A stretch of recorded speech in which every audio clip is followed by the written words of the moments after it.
Czechast, a podcast in English about Czech and Moravian society, history, culture and economy.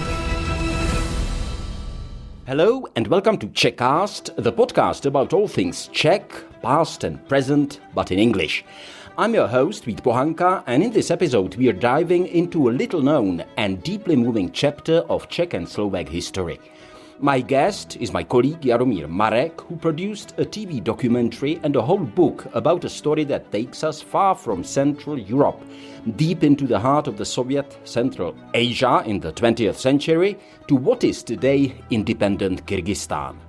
At the end of March 1925, nearly exactly 100 years ago that I'm recording this episode, hundreds of Czechoslovak men, women and children packed up their lives and joined a both-utopian project conceived by the Communist Party. Interhelpo was a project organized mostly by Czechoslovak communists in the 1920s. It was the Communist Party which was advertising for it, organizing those groups, and the people were mostly workers, not very educated, ordinary men and women have gathered in this project with the very idea to move to the Soviet Union. Unfortunately for many participants, we are not talking just about a political experiment. It was a massive life gamble. These were people who gave up everything for their dream. Many of them sold their houses, their properties, their fields, their little farms, and put the money together as a real commune, purchased some agricultural and even industrial means, and they traveled for months across the European part of Russia, and finally they ended in city, or it was not city, it was just station of caravans in that time, now city of Bishkek in Kyrgyzstan. And the dream didn't last. As Stalin's purges swept through the Soviet Union in the 1930s, many of the original Interhelpo settlers were arrested, imprisoned or worse. For Jaromír Marek, speaking to some of the survivors left a lasting impact. I must say it was a very, very powerful moment when I realized how brutal, how all these it was based on complete brutality and nonsense, the system. But of course I had the informations before, but it was very personal memory of very particular, very concrete old lady.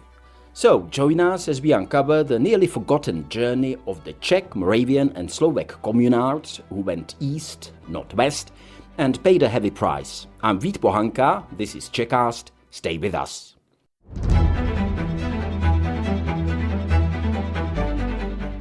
Czechast, a podcast in English about all things Czech. Whether you're an English-speaking expat living in Czechia and Slovakia, or a descendant of the Czechs, Moravians and Slovaks who left for a better life in America, Australia, Britain or Canada so long ago that you don't speak the language of the old country, this podcast in English is for you. I'm foreign correspondent of Czech radio for many years. I'm a journalist, I wrote a couple of books, and I'm trying to raise my dog, so this is what I am. Let me just mention that you've been a correspondent in the United Kingdom, right? Yes. How did you get to that, and what did it give you? Well, it was a long process. I had to go through some kind of competition, and finally I've got the position. And what I have learned, living in any foreign country brings you a lot. New knowledge or new experience about even yourself. And even I was in the United Kingdom during this complicated and long process of the Brexit negotiation. So I've lost a bit health on it, honestly speaking, and many sleepless nights, not because It was emotional for me, but I had extremely a lot of work during those, I don't know how many, 15 or how many months. Of course, I've got slightly familiar with the British culture. I fell in love in Scotland and I had a good time. I know. So how many years did you spend in London? I believe it was 4.5 years. Well, I've left the UK 2 years ago, but I'm still covering the British issues on every day on daily basis, really every single day. I'm covering some British issue for Czech radio, and so I'm still in touch with the country very much, and I'm trying to travel to the United Kingdom as often as possible.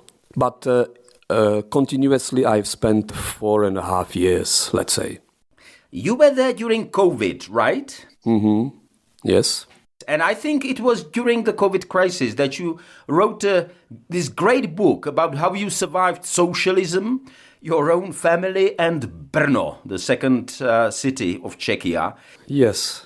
Actually, I have struggled a little bit to find the English word for Chemlon, because the official title is kind of Chemlon era or Chemlonová doba. How would you describe to a listener who is not familiar with the kind of Chemlon phenomenon in English, all the connotations that Chemlon has in Czech?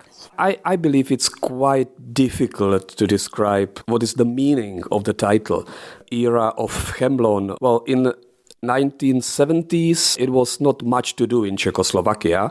You couldn't do your business, you couldn't travel, but you have plenty of time for your personal life. I was a kid. I was between, 8 and 14 years of age, but people were doing some strange things. They spent a lot of time and energy on gardening or building the cottages and improving the flats block of flats in socialist neighborhoods. So, and Chemlon was basically, let's say, like fabric or artificial or plastic wool, let's say. It was a socialist response to wool, because probably it was cheaper, it was 100% plastic, and people were creating some kind of very bizarre pieces of arts, but it was not that, it was pure kitsch. So the families were sitting in the living rooms watching TV and creating these bizarre pieces of semi-art from this particular fabric, which was Chemlon. I believe it was East German production or something like this. But the result of these creativities was, for instance, red apple with green leaves on brown background, and it was very beautiful, and you hang it on the wall and you was happy. So this is what was the era of Chemlon. It's irony, of course. This is the ironic title, which the aim was to somehow very shortly describe the strange, bizarre period of time we unfortunately had to go through. I have to admit that I helped my mother to create one of these kind of Chemlon tapestries as well. But it wasn't an apple. We created a kind of abstract shapes or something, you know. Oh yeah, it was more artisan, yeah. So anyway, I mean, your book is great. Any possibility of it being translated into English? Well, most probably not. Nobody has asked me for it, and well, It's probably too tight, it's too rooted in the Czech culture of that time, isn't it? Well, but maybe some bizarre stories of my family, quite, let's say, universal. But, well, I don't have such ambitions. I would be happy to sell these 5,000 copies in a very small Czech market. But if you have any idea, how to spread era of Hemlon into the world. So go ahead, please. I will give it a thought, but as it kind of is obvious from my question, you grew up in Brno. How did you get to Prague? Because when I met you for the first time, I think in the 1990s, you were still in Brno, no? Yes, well, it was quite simple. It was due to work, because if you want to be the foreign correspondent, if you want to work as a journalist, traveling abroad, covering foreign issues, foreign stories, there is no chance to do it in Brno. There is the only chance to have such a work, such a job in Prague. So it was as simple as that. I mean, coming from Brno to Prague and living in Prague, or is it more or less the same? I mean, Czechia is kind of small country, isn't it? I think it's more or less the same. There is not as different to live in Brno or live in Prague. Or definitely it would be different to move from Brno to, I don't know, New York City or Tokyo, but to move from Brno to Prague, it's like to move from one neighborhood to another, isn't it? So I believe going to London was a bit more of a change, wasn't it? Yeah. Well, I don't know. Well, you know London very well, as I know. So London is a huge city, extremely huge city, but I would say it's based on some kind of village life, these neighborhoods having their own life. For instance, I was living between Highgate and Crouch End in the north of London, and Crouch End is kind of village. There is the high street with the clock tower and the shops around, and the family houses spread around the hills, let's say, and you don't need to travel anywhere. And most of the people is trying to avoid traveling to distant parts of London, because you would spend hours and hours in bus or tube or any other mean of transport. So if you don't need, and it was my case, I was very happy within the neighborhood, Crouch End, maximum the Muswell Hill on the other hill. It was not necessary to leave the area every day for me, because I was working from home. But you know what I mean. You are not probably living in northern London and working in the southeast and traveling 3 hours every day up and down, because probably very soon you would got crazy. You are absolutely right. I actually remember that I think visited you shortly in 2017. And I was actually going from Highgate Cemetery, where I visited the grave of Karl Marx, of course. I mean, this kind of pilgrimage site.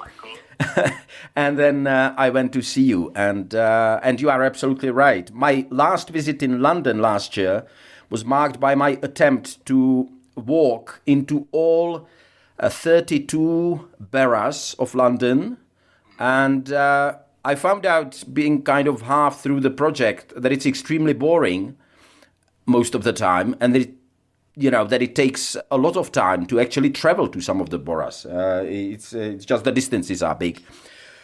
Maybe I will not use this. Anyway, if we can now go to the main subject, which is Interhelpo.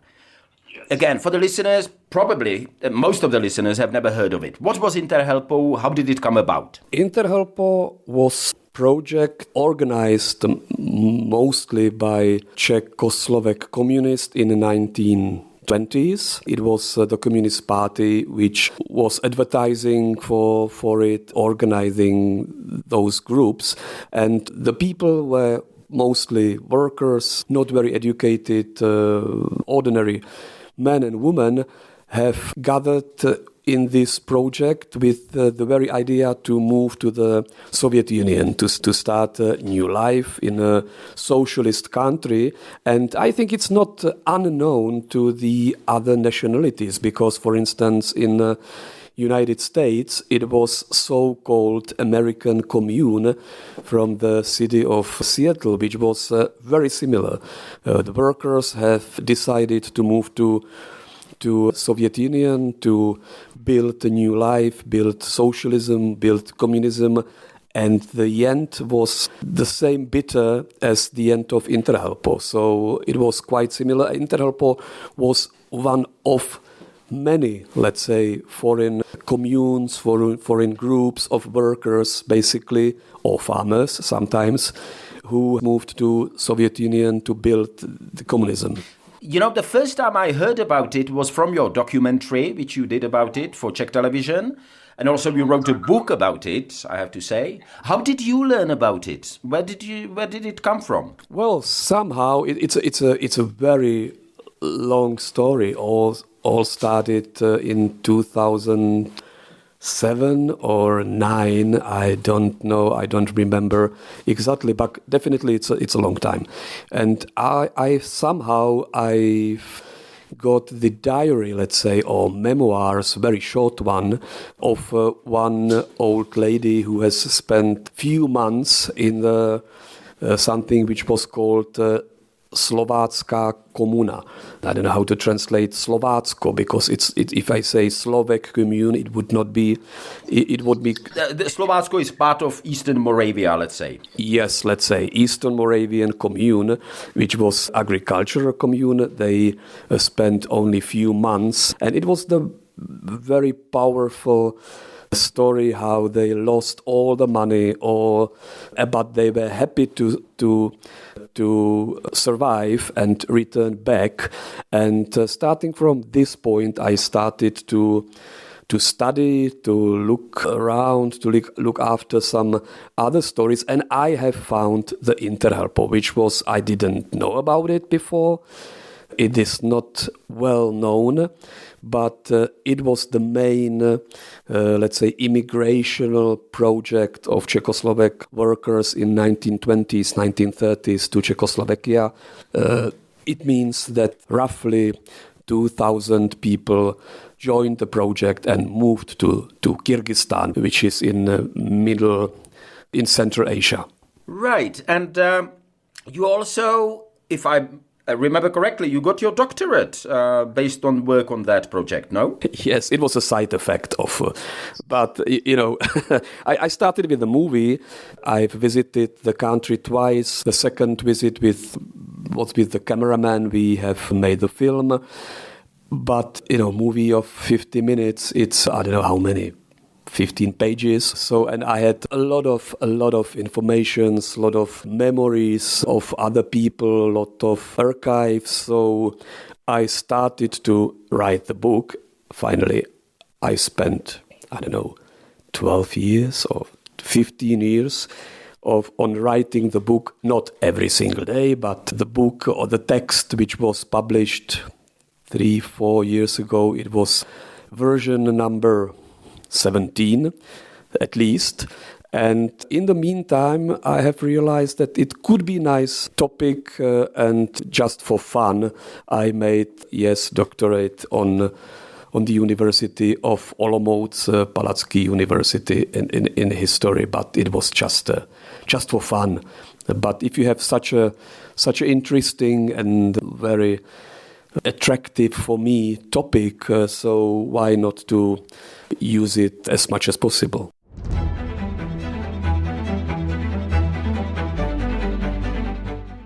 You are listening to Czechast, the podcast about all things Czech. I'm your host, Vít Pohanka, and today I'm speaking with journalist and foreign correspondent Jaromír Marek about the story of Interhelpo, an idealistic but ultimately tragic venture that took a couple of thousands of Czechoslovaks to Soviet Kyrgyzstan in the 1920s. If you can elaborate a little bit about how it worked, how was it organized? Who were the personalities who drove this project? Well, it all started in Slovakia in 1923, where a group of people surrounded around Esperanto. It was the version of Esperanto, so-called reformed Esperanto. It was an artificial language called Ido. And those guys were meeting in Žilina, which is a Slovak city. And the leader of the group was gentleman, or better to say comrade, Rudolf Mareček. He spent some time in Soviet Union. He even was in the USSR, or before it became USSR, in Russia during the Bolshevik Revolution.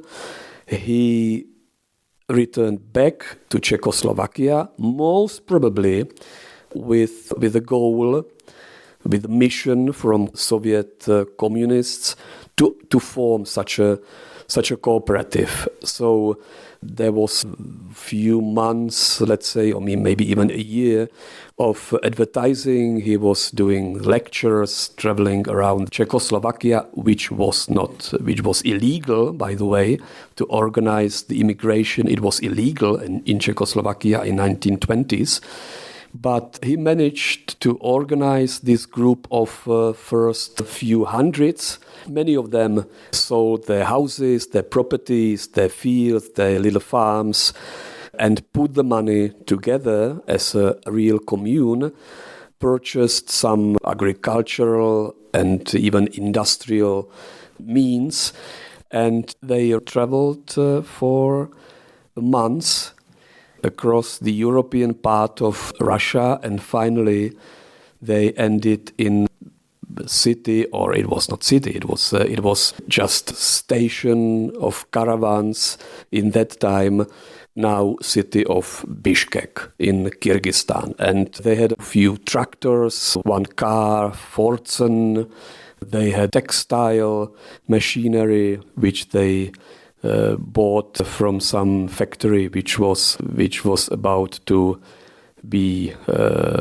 so they purchased the textile machinery from the factory, which was as old, it was older renewed, and they bought these machines basically in a price of iron, and they took it with them into Kyrgyzstan, and after some struggling, they managed to make it work.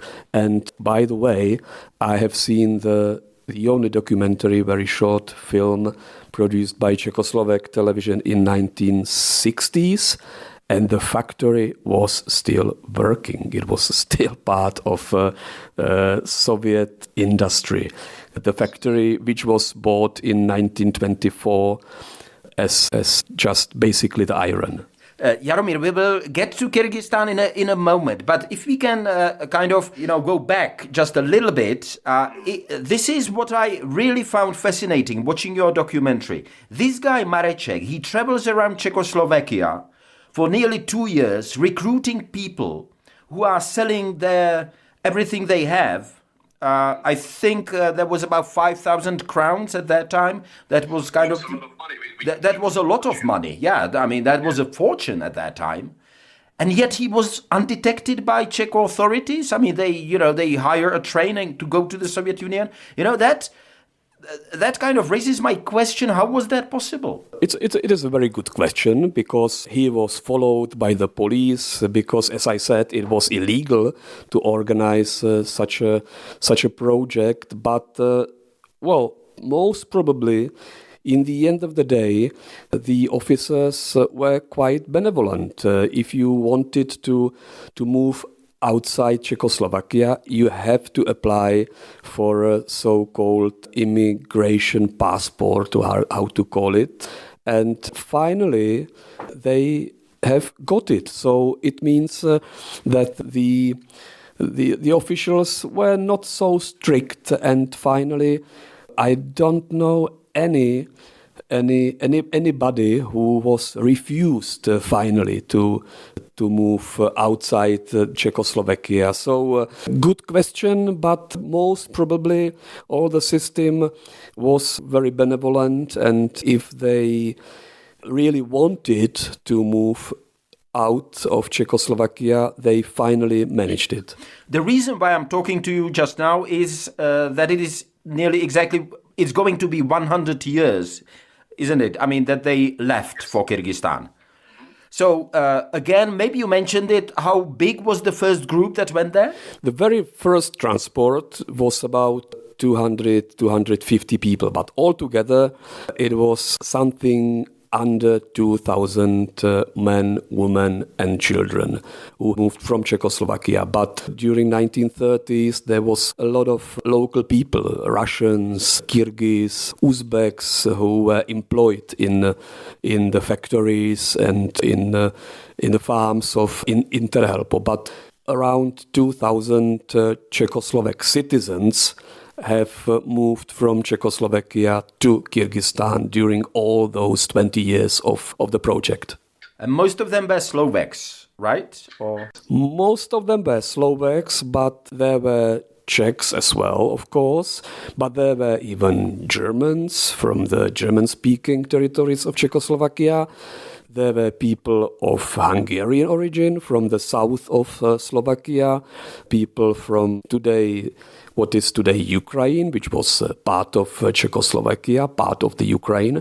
So the variety of nationalities was quite huge. So that's why it was even very complicated for them to find a common language, by the way. What was it like when they arrived to Kyrgyzstan? It must have been quite a shock, I would think. Well, I would say it was quite hell, because nothing was prepared, nobody was waiting for them, and they have to live at the beginning in the coaches of the train. Then they built very primitive huts, and the first summer, because they have arrived on April 29, I believe. So, and the summer started very shortly in Kyrgyzstan, and the first summer was really, really difficult because there was no drinking water. They had no real houses. There was no doctor, no medical service, how to say. So, of course, the illnesses, diseases like malaria and other have arrived very shortly. So sadly or tragically, all the kids or children under the age of 5 died.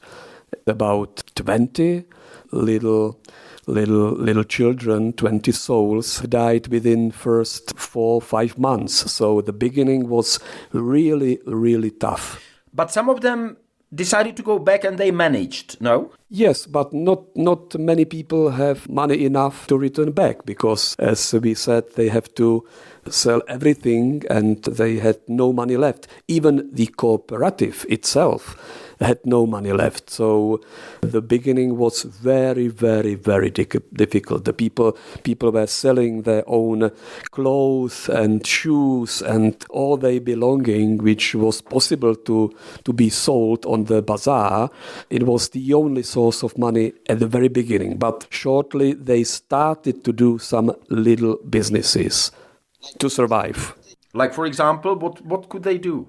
Well, the shoemakers started, and some little work with woods, like producing tables and chairs and these kind of activities. And after some time, they managed to built again the textile factory, which was the real success, and this was the beginning of, let's say, improving the situation of the people. But it took a couple of months before they managed, and those months were very, very cruel. So what kind of community are we talking about? I'm just trying to picture it. So they managed to build houses after some time, right? They have this factory, so they start this kind of small community or town of, let's say, 1,500, 2,000 people? Yes, let's say, yeah. It was it was close to the railway station, which was outside the city of Bishkek, so they basically built little neighborhood, which in 20s and 30s, it was the most developed part of not only Bishkek, but of all the Kyrgyzstan, because they had electric light, they had electricity, they had kind of modern style, European style houses. They built a park, they built theater. I've read some memoirs of local people, and the locals were, on Sunday, for instance, they were walking sometimes hours just to visit the little city of Interhelpo, because it was something quite unique in the conditions of Kyrgyzstan itself.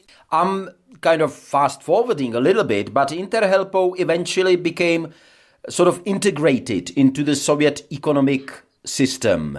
Yes, of course, it was inevitable, because it started as a part of a so-called new economic policy, and EP, which was a program of Lenin, trying to somehow start up the dying economy.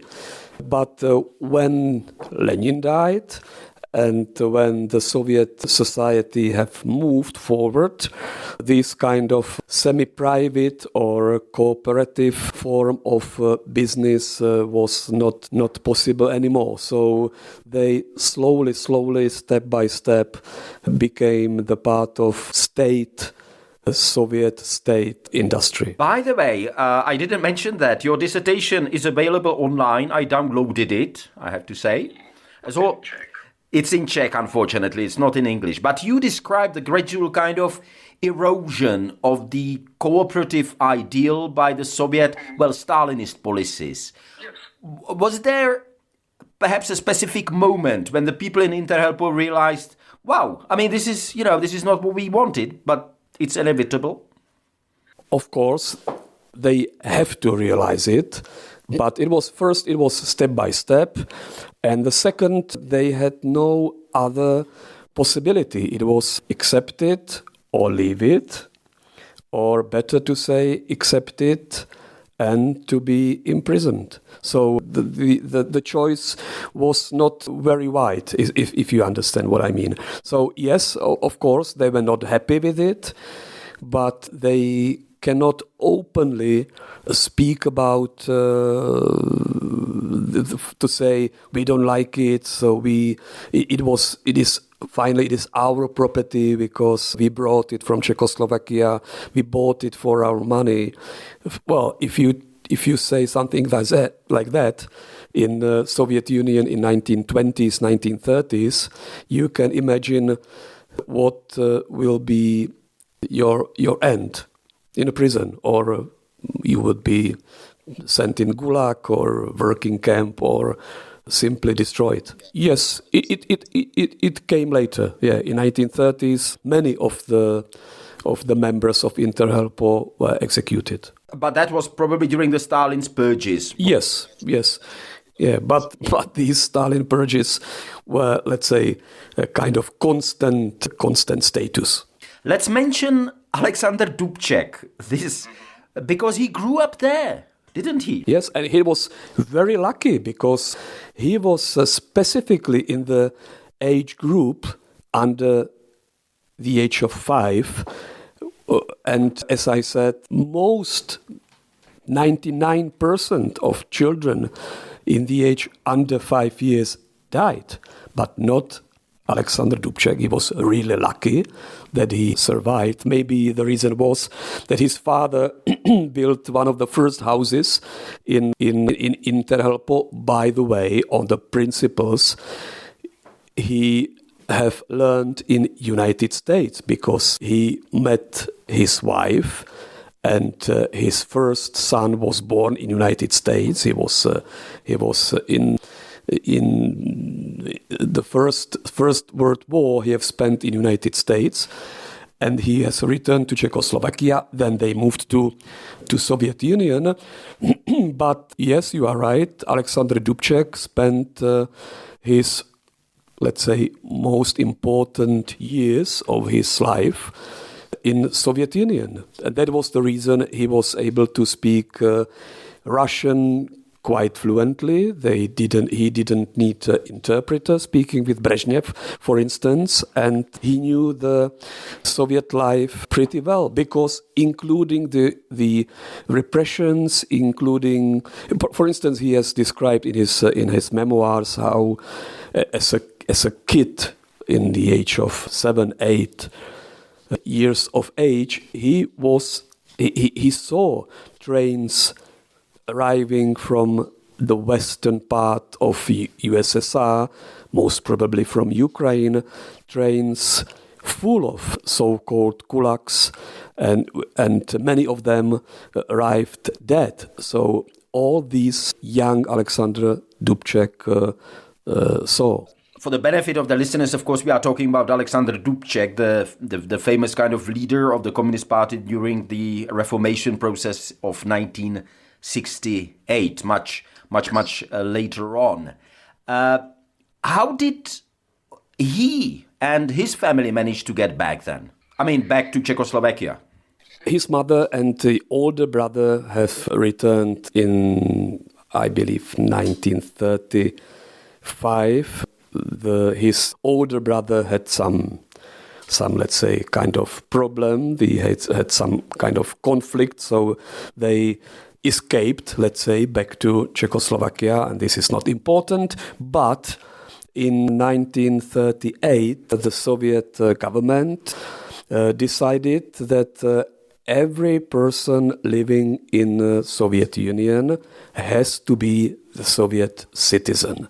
So even people in Interhelpo had a choice to become Soviet citizen, and many of them could imagine what it might mean in a very near future, or return back to Czechoslovakia or United States or Germany or Finland, because there were groups of those nationalities as well. And Dubček family decided to return back to Czechoslovakia. So, if I understand correctly, gradually the community kind of became absorbed in the Soviet system.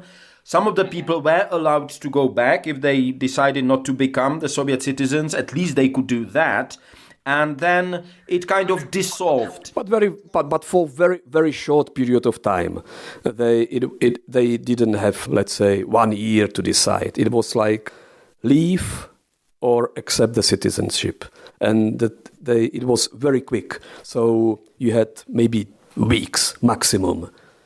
Then the borders closed and nobody was able to return anywhere, even without or with citizenship. So it was a very short period of time, kind of slot, during which they could eventually return back to the countries of their origin, but it didn't last long. Of course, you describe it quite well, what it looks like now in your documentary as well, but it is in Czech. Do I remember correctly? You said you traveled twice to Kyrgyzstan to film there and to do interviews. Yes, and then I have visited the country twice after the documentary. Yeah. So what's left of it? I mean, what do people remember about it? Or what is the kind of, I suppose, I mean, the people don't live anymore who experienced it, but... I've met some people who, well, they were small kids during the time of Interhelpo, but they remembered some of the famous, for instance, visitors to the commune.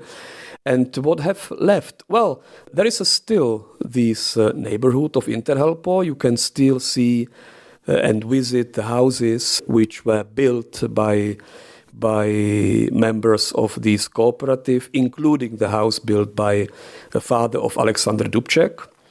I was there last September for the last time. It is now it's a bit rebuilt, but still it's 95% same like it was in 1925 when father of Alexander Dubček built this house. And there are still some members of the families who have arrived 100 years ago. They cannot speak Czech. They have never been to Czech Republic or Czechoslovakia because Kyrgyzstan is the country which is not in very good, let's say, economical conditions, so they cannot afford to travel anywhere, even to Europe. It's quite impossible for them, and but they still somehow aware of the history of this cooperative, and not only the people with, let's say, Czech roots or Czech origin, but if you ask, let's say, well, not every person, but somebody who is, let's say, a bit educated or live around Interhelpo, so definitely you will hear that the history is still somehow known, that there were people from Czechoslovakia who brought, let's say, industry and kind of progress into the Kyrgyzstan. But I must say that they are still repeating the narrative of the communist interpretation of Interhelpo as international group of workers who came to build socialism and so on, blah, blah, blah, which is true, but it was much more. It was the tragic destiny of the people is, let's say, the very part of the story which the people who are using this communist narrative are, of course, leaving behind. Speaking of that, you mentioned this documentary from the 1960s, but would I be right assuming that under communism in Czechoslovakia, this was kind of, I don't know whether taboo, but it was overlooked, this story? Well, it was very difficult to refer about it, because if sometimes the Interhelpo and other communes like Reflektor, but mostly Interhelpo, if it was sometimes mentioned, it was described as the example of international cooperation of proletariat and so on, as a vanguard of communism or socialism, and all these big words without any contents. But it was really almost forgotten. You know, if you are a historian, even the communist history was everything was rewritten, let's say, or somehow changed, let's say. Yes, let's say, yeah. So, but it was really difficult because, you know, the end of Interhelpo was bitter and tragical, because, as we said, the many of people finally ended in working camps. We could call it concentration camps, and were sentenced to death. And even if Interhelpo probably somehow fulfilled the mission of industrialization, and they definitely brought some, let's say, higher level of civilization to Central Asia. But in the end, the end was tragical. So if there were some articles and just one book, by the way, about it, or two books, so everybody was speaking only about the beginning, how they started to build, how it was difficult, and how they finally were able to start the industry and so on and so on. And then they left the topic, because if they didn't leave the topic, they have to describe even the end of the story, which was not very nice. So for even communist history, it was not easy topic. Let me mention something slightly personal. I first kind of started to understand how horrible the Stalinist regime was and what happened in the 1930s when I came as a student to London, by the way, in 1988 for the first time. And for me, it was a huge eye-opener. I didn't, even though, growing up in communist Czechoslovakia, I thought, well, I didn't like the communists, but I didn't, realize how bad it was. Was there an element of an eye-opener in this project of yours for you as well?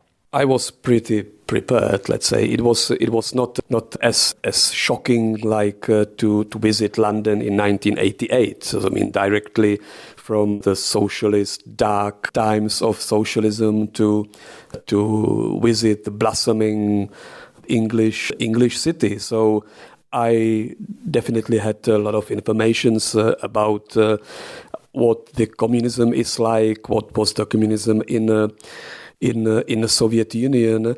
But there was one, let's say, personal moment which was quite powerful. It was I was doing the interview with a very old lady, which probably is not alive right now anymore, and she was speaking about her father. Her father was Czech. He was playing cards in some probably pub or restaurant, and he won.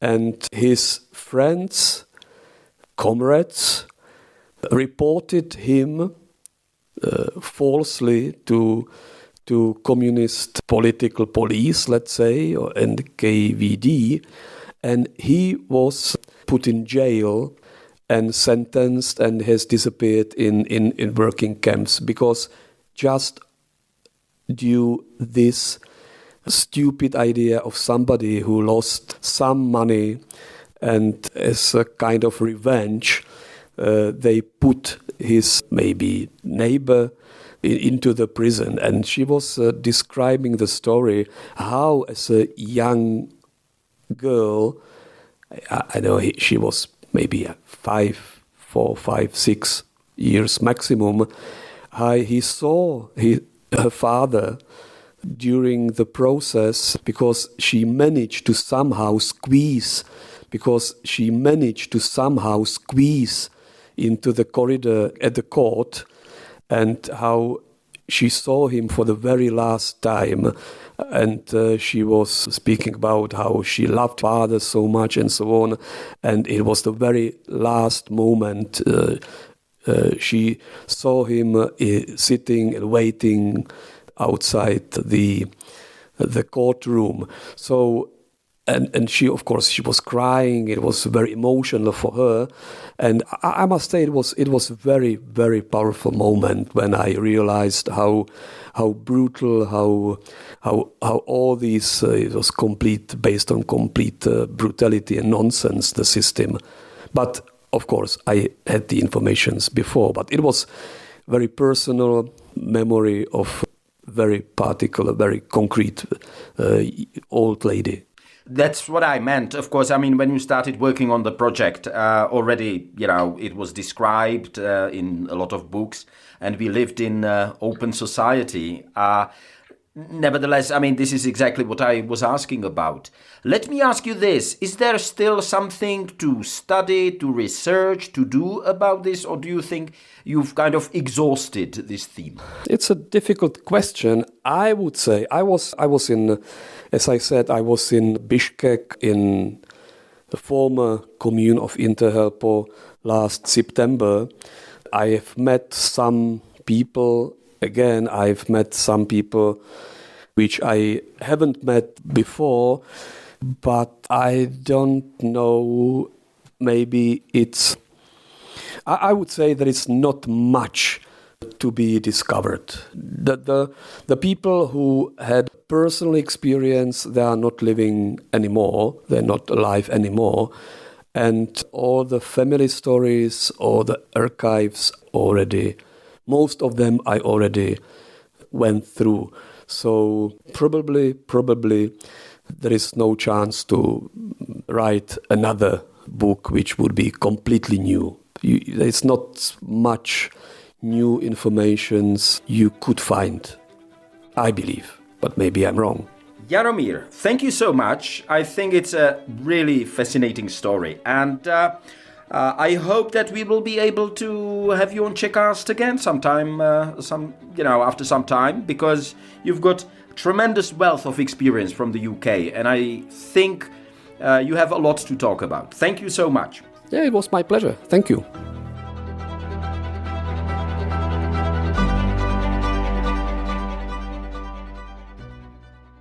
And that's all for this episode of Czechast. Many thanks to Jaromír Marek for sharing his insights and stories from his reporting in Kyrgyzstan.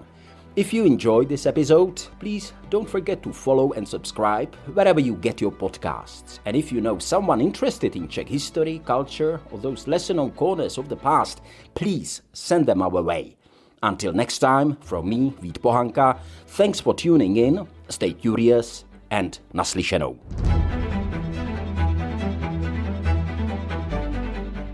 Czechast, a podcast in English about all things Czech. Whether you're an English-speaking expat living in Czechia and Slovakia, or a descendant of the Czechs, Moravians and Slovaks who left for a better life in America, Australia, Britain or Canada so long ago that you don't speak the language of the old country, this podcast in English is for you.